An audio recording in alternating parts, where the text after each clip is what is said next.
Welcome back to App Mentor. Today, let me show you how to use Briar App. So let's begin. Let's download Briar App. Go to the Play Store or App Store on your phone and search for Briar App. Next, click Install and wait for it to finish. Once finished, click the Open button to launch the app.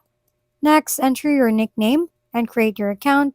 After creating, click the plus icon button and choose between Add Contact at a distance or Add Contact nearby.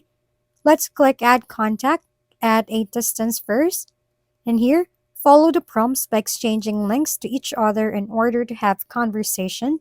And Add Contact nearby, you just both need to scan QR code. Briar app is used to communicate others in a safe way. The message synchronized directly to both users, so this is very helpful. Thank you for tuning in to App Mentor.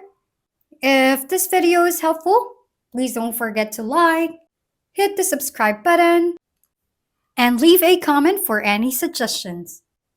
See you on the next video!